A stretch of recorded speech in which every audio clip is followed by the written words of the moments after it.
Matius pasal 1 ayat 18 hingga 25. Kelahiran Yesus Kristus adalah seperti berikut. Pada waktu Maria, ibunya, bertunangan dengan Yusuf, ternyata ia mengandung dari Roh Kudus sebelum mereka hidup sebagai suami istri. Kerana Yusuf suaminya seorang yang tulus hati dan tidak mau mencemarkan nama istrinya di muka umum, ia bermaksud menceraikannya dengan diam-diam. Tetapi ketika ia mempertimbangkan maksud itu, malaikat Tuhan nampak kepadanya dalam mimpi dan berkata, "Yusuf, anak Daud, janganlah engkau takut mengambil Maria sebagai istrimu, sebab anak yang di dalam kandungannya adalah dari Roh Kudus. Dia akan melahirkan anak laki-laki dan engkau akan menamakan dia Yesus, kerana dialah yang akan menyelamatkan umatnya dari dosa mereka." Hal itu terjadi supaya genaplah yang difirmankan Tuhan oleh Nabi.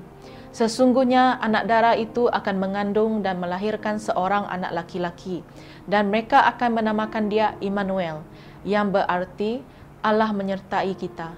Sesudah bangun dari tidurnya, Yusuf berbuat seperti yang diperintahkan malaikat Tuhan itu kepadanya. Ia mengambil Maria sebagai istrinya, tetapi tidak bersetubuh dengan dia sampai ia melahirkan anaknya laki-laki dan Yusuf menamakan dia Yesus. Penulis Injil Matius pada ayat ini menceritakan suatu peristiwa sebelum kelahiran Yesus yang memaparkan pergumulan Yusuf. Sebelum ia memutuskan mengambil Maria menjadi istrinya, Yusuf mengalami pergumulan berat ketika ia mengetahui bahawa Maria, tunangannya, telah mengandung. Sebagai laki-laki yang tulus hati, Yusuf tidak mau melakukan perbuatan yang mencemarkan Maria. Seperti dalam ayat 19a, Yusuf merencanakan untuk memutuskan pertunangannya dengan Maria secara diam-diam, seperti di dalam ayat 19b. Rencana Yusuf ingin membatalkan pernikahannya dengan Maria kerana ia belum mengetahui bahawa Allah memilih Maria menjadi ibu Yesus, iaitu Mesias bagi umat manusia. Kemungkinan pada saat itu, Maria tidak menceritakan kepada Yusuf mengenai pertemuannya dengan malaikat Gabriel, utusan Allah. Sebagaimana Allah menjumpai Maria, ia pun menyampaikan rencananya tentang Maria dan anak yang akan dilahirkannya melalui mimpi kepada Yusuf, seperti di dalam ayat 20 hingga 23. Mimpi inilah yang meneguhkan keberanian Yusuf untuk menikahi Maria, seperti di dalam ayat 24. Keputusan Yusuf menyatakan kepatuhannya terhadap perintah Allah.